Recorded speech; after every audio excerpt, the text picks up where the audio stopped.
trained to feel nothing, to stand like stone while the world moves around them. Rain, heat, tourists pressing cameras into their faces, children tugging at their uniforms, none of it is supposed to register. For generations, the Royal Guards of Britain, Denmark, Sweden, and the Netherlands have been the most disciplined. Human beings in public life, stone-faced, unblinking, immovable. That image is so powerful, so deeply fixed in the public mind that when it breaks, even for a single second, the whole world stops. And what comes out from behind that stone face is something nobody expects. Something completely, achingly human. The year was 1997. London was not sleeping. The city had not slept in days. Princess Diana had died in a tunnel in Paris on the 31st of August. And the grief that followed was unlike anything Britain had experienced in modern times. Flowers were piling up outside Buckingham Palace in mountains that grew taller every hour. Strangers were weeping openly on streets that the British, known for their reserve and their famous stiff upper lip, had never cried on before. And through all of it, the guards at the palace gates stood, exactly as they always had, motionless, expressionless, facing forward. But on the third day after Diana's death, a television camera caught something that news editors almost didn't believe when they reviewed the footage. One of the guards, a young soldier, posted at the south gate. Rigid in his red tunic and bearskin cap, had tears running down his face. He hadn't moved. His arms hadn't shifted. His chin hadn't dropped. He was standing in perfect military posture, exactly as trained. But the tears were there, silent and unstoppable, cutting two thin lines through the formal composure of a man whose entire professional existence was built on showing nothing. The camera held on him for 11 seconds. Those 11 seconds were broadcast around the world. Nobody ever named him publicly. He never gave an interview. He simply stood there, grieving, the way the entire country was grieving, in the only way his uniform allowed, without moving, without breaking position, tears falling from a face that stayed perfectly still. That footage became one of the most watched clips of that entire period. Not because of scandal, not because of spectacle, but because it captured the most human thing imaginable inside the most formally inhuman role that exists. What most people don't understand about royal guards is how total the psychological demand actually is. The training doesn't just teach them to stand still.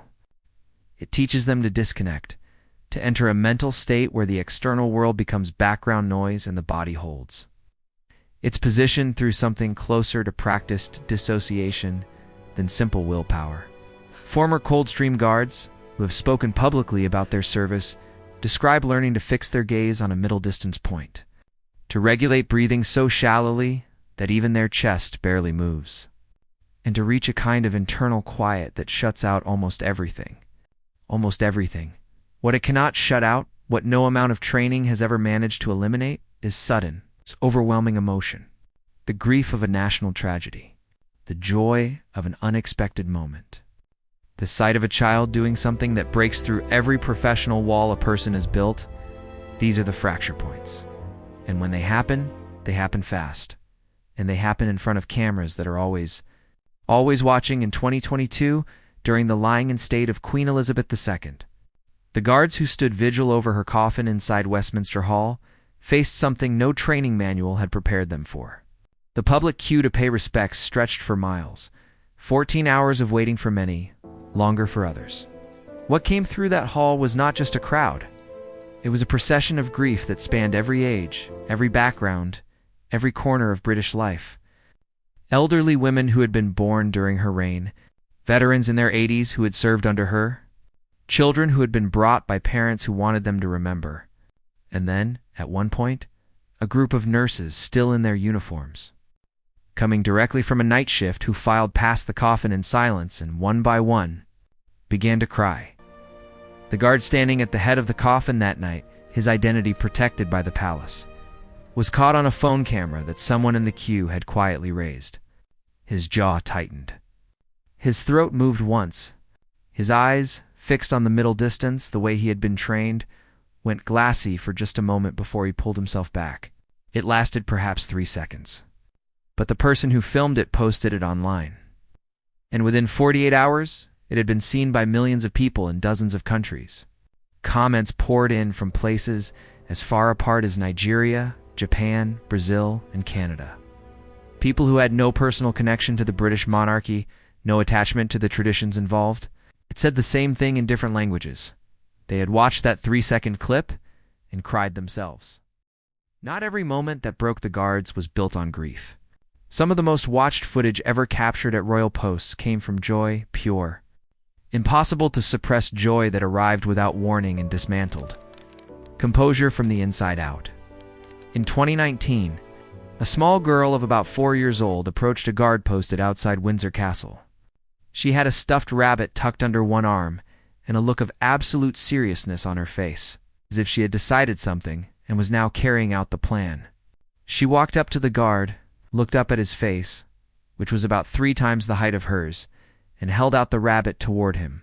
She didn't say anything.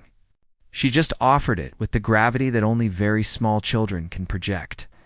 The guard's face held for 1 second, 2 seconds, and then the corner of his mouth pulled upward, just barely, just for a moment, before he caught it and pulled it back.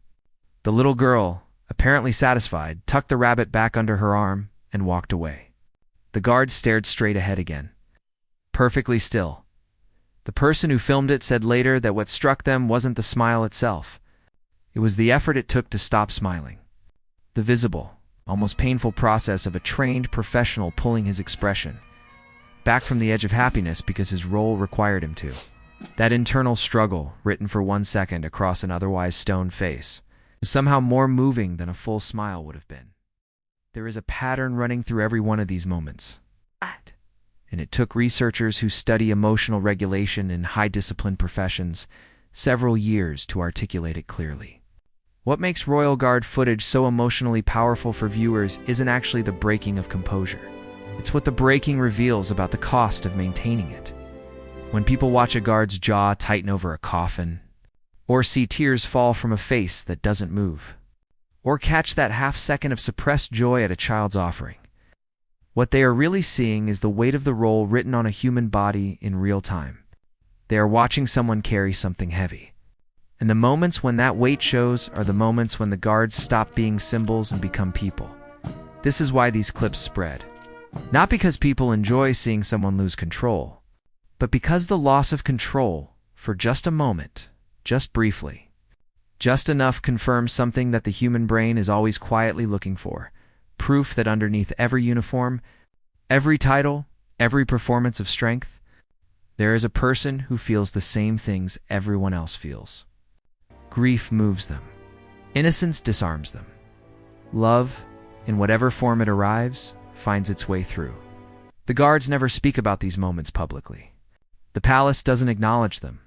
The individuals involved return to their posts, to their training, to the practiced stillness that their role requires.